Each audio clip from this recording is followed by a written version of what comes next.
Okay, now, Christmas is coming up, and I don't know about you, but I like to make gifts. Those are my favorite gifts. So my family knows they're probably going to get something that Bonnie has sewn. And so today I'm going to share with you how to make a potato bag for your microwave. And I was surprised at how many people here in the office don't have one of these.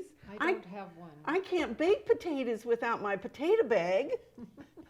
Anyway, so I'm going to share with you how we make that. First of all, you're going to cut 3 pieces. You're going to cut a piece of batting, a piece of lining, and I just used muslin for the lining, and something pretty to go on top. I have a quick question. Does the batting matter because you're going to microwave it?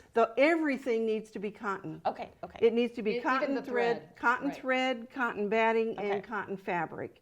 And so I will just tell you, if you're going to make quite a few of these, if you will take your lining fabric and your pretty fabric and put it right sides together when you press it, then cut it out. And all I did was cut 10-inch strips, the width of the fabric.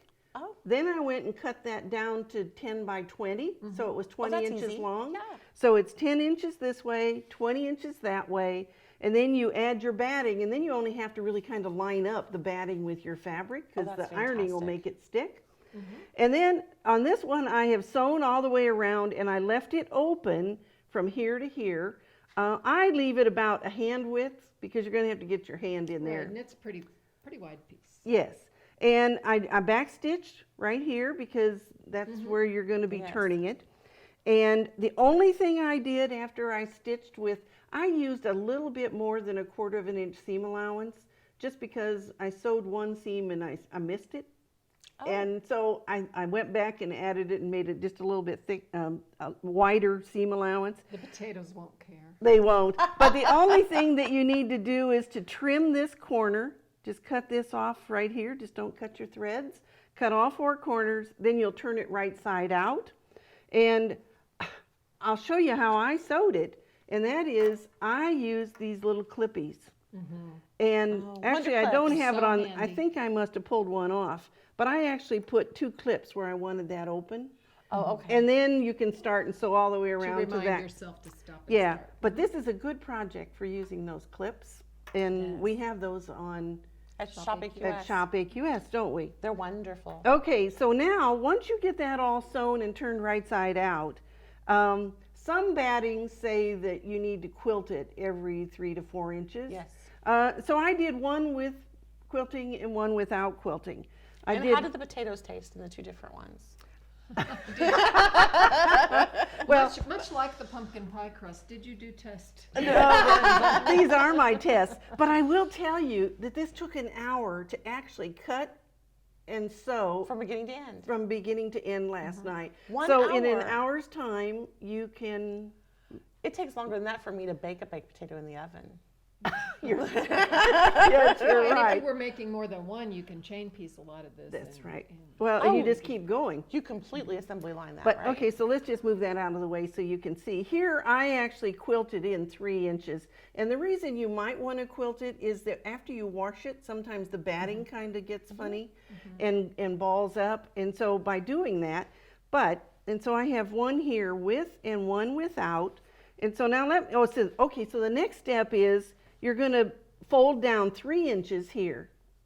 And then so you're just going to fold it up, fold this down 3 inches, and now you're going to re-sew each side. Oh, okay. Oh, And so so- you're sewing the flap down. You're sewing the flap down. And I'll tell you what the premise of this is that the steam that forms inside the bag is what really helps to cook the potato. So here's how I do my potatoes. I take a paper towel. I wash my brought a potato. potato. I bought I two. love it. She I brought brought 2 2 potatoes. But I wash my potato and don't do anything with this except take it right over to a paper towel and fold it up, Wet and soggy. The wet and potato is all soggy, wet and soggy. right? And so now you're just going to take that and you're going to slide it into the bag. And you could probably get 3 potatoes in this particular bag.